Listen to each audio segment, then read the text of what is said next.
assunto agora é diabetes, uma doença que atinge mais de 500 milhão de pessoas em todo o mundo. Você tem dúvida? Manda para cá para o nosso WhatsApp, porque ao vivo com a gente está o endocrinologista, especialista em obesidade e diabetes, doutor Marcelo Miranda. Seja muito bem-vindo, doutor. Obrigado, Roberto, pelo convite. Muito bom falar sobre esse tema, que é o diabetes. É isso aí, então bora começar. Conta pra gente o que é exatamente o diabetes. Tem relação com a falta de insulina no corpo, né, doutor? Diabetes pode acontecer por dois motivos. O primeiro é a falta de insulina e o segundo é o que a gente chama de resistência à insulina. Quando os órgãos do nosso organismo não respondem mais à insulina, obrigando o pâncreas a produzir muito mais insulina do que seria o normal. Mas nem sempre isso é suficiente. Então, qual é o papel da insulina? Controlar os níveis de açúcar no sangue para que esse açúcar se transforme em energia dentro dos órgãos. Se o papel da insulina não é suficiente, os órgãos vão sofrer a falta de energia, enquanto o excesso de açúcar se acumula no sangue.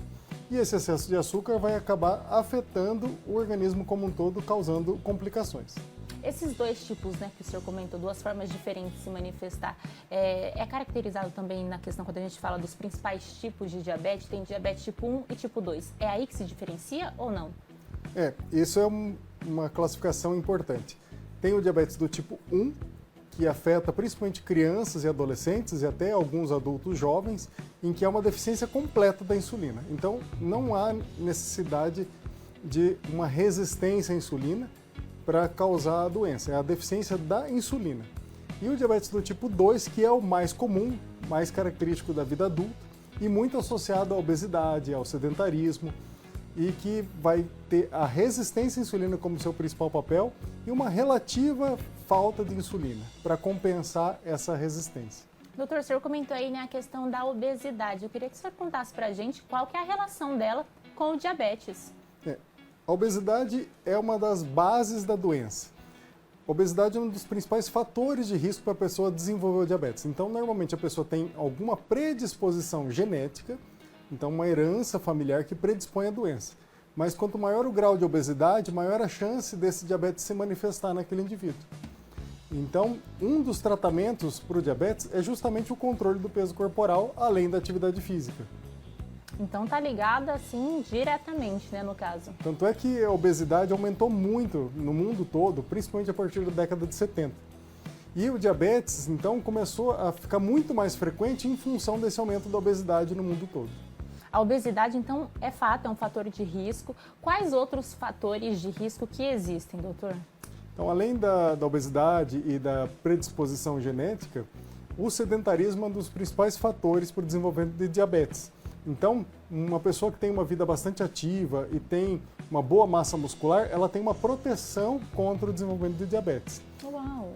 A alimentação também interfere no sentido de que, se você consumir excesso de açúcar ao longo da vida, principalmente bebidas açucaradas, como refrigerante, suco de caixinha, você tem uma maior tendência de acumular gordura no fígado.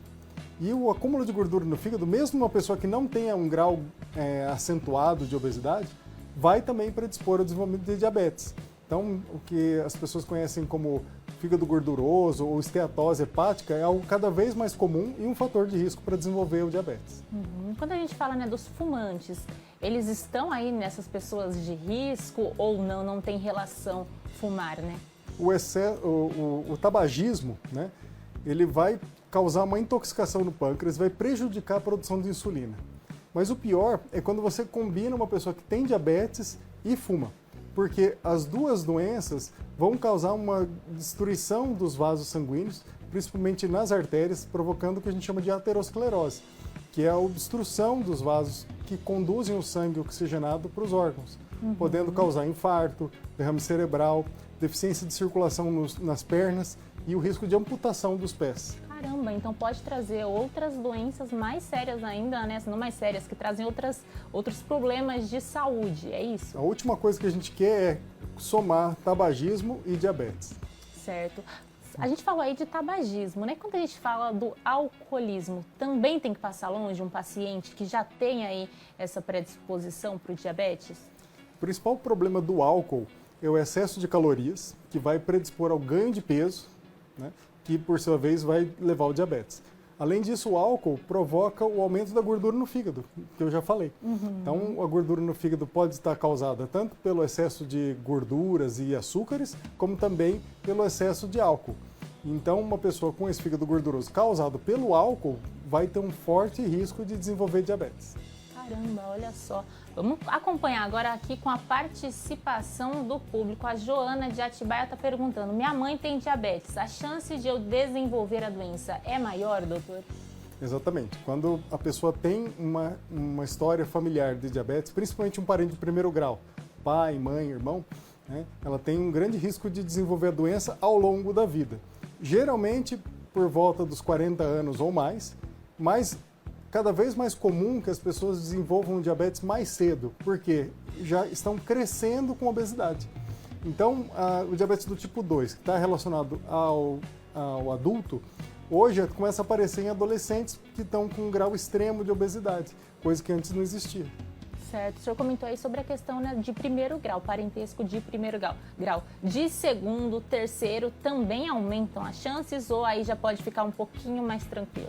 Tem uma predisposição também um pouco mais diluída, né? Então a gente leva em conta o principal risco é o parente de primeiro grau, mas ter avós ou tios com diabetes na família também tem algum grau de risco.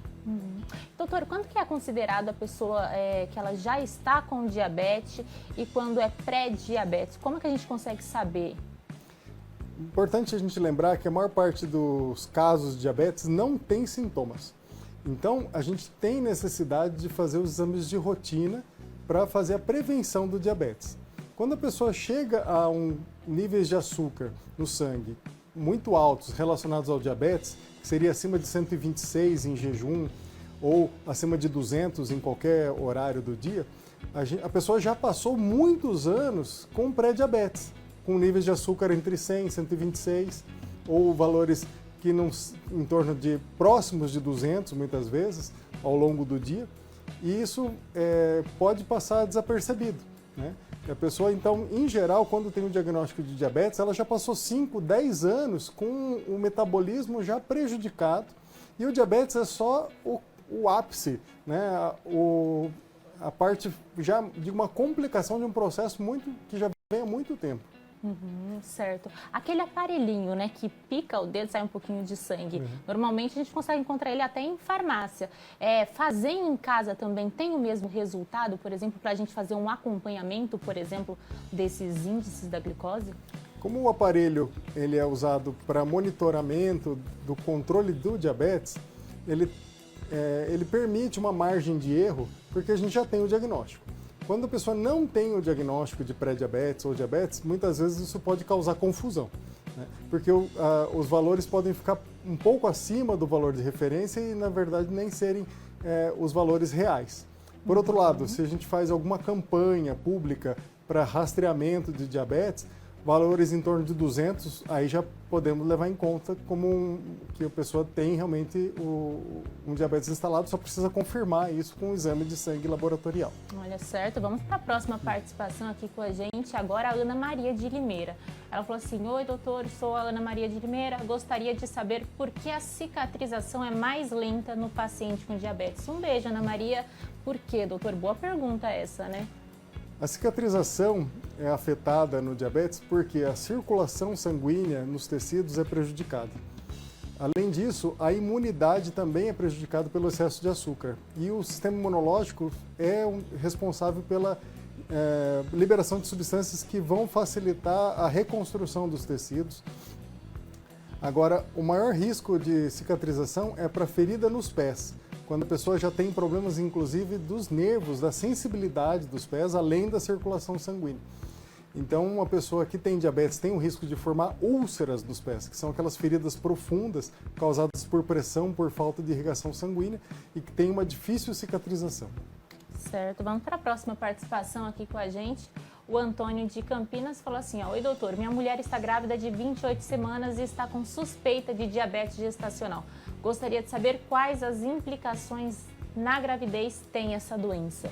Esse é um terceiro tipo de diabetes gestacional. A gente falou do diabetes tipo 1 da criança, tipo 2 do adulto, e tem o diabetes gestacional, que é aquele que acontece especificamente durante a gestação, por conta das mudanças hormonais que acontecem na gravidez. Então essa é a causa. Essa é a causa. Né? Caramba. Então a insulina passa a não funcionar tão bem, existe uma resistência à ação da insulina causada pelos hormônios produzidos pela placenta. E normalmente é um quadro reversível após a gestação. Algumas mulheres vão ter a continuidade do diabetes ou podem desenvolver o diabetes futuramente. Mas enquanto a mulher está gestante, a gente tem que ter atenção aos níveis de açúcar, porque o excesso de açúcar vai levar a complicações da gravidez. Então pode afetar o bebê, causando malformações, causando um risco de um parto complicado, de um parto prematuro e mesmo até aborto, né? Então é uma condição que exige um cuidado mais próximo quando a gente tem essa suspeita. E existe algum sintoma, assim, ou ele é tão silencioso quanto o normal? Na gestação também é silencioso ou a gente consegue identificar com mais facilidade? O diabetes gestacional normalmente é silencioso, né? Então existe uma recomendação de fazer um rastreamento, né, nos exames pré-natais para identificar pessoas que têm o diabetes para poder intervir o mais rápido possível. Doutor, e quais são as complicações aí para quem não cuida, né, no caso da doença, por exemplo? Eu estava lendo que pode chegar até a perda de visão, por exemplo. Isso pode acontecer e é muito comum, né? Isso, existe um medo muito grande das pessoas de perderem a visão ou de terem que entrar em hemodiálise por conta da perda da função dos rins, né?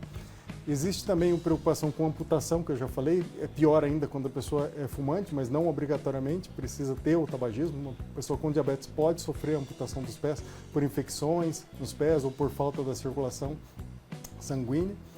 E a principal causa de morte e de complicações no diabetes é a doença do coração.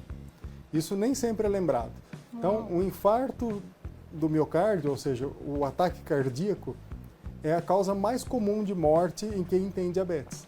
O AVC, o derrame cerebral, né, o acidente vascular cerebral, também é bastante comum, né, em quem tem diabetes com o passar dos anos. Então, normalmente essas complicações começam a surgir a partir de 5, 10 anos de evolução da doença. E se a pessoa tiver também hipertensão, né, uma pressão alta, um colesterol mal controlado, o próprio tabagismo, ela vai aumentando os fatores de risco para desenvolver essas complicações circulatórias e complicações do coração. Caramba, então essas doenças estão basicamente relacionadas aí, acabam uma trazendo a outra. A gente pode dizer que assim, o diabetes é, em essência, uma doença que afeta o coração e a circulação sanguínea. Certo, olha, doutor, para a gente finalizar aqui, vale reforçar, né, que bons padrões aí alimentares e também os exercícios físicos são fundamentais, mesmo para quem não, tanto para quem não tem, né, no caso, o diabetes, quanto para quem já tem o diagnóstico.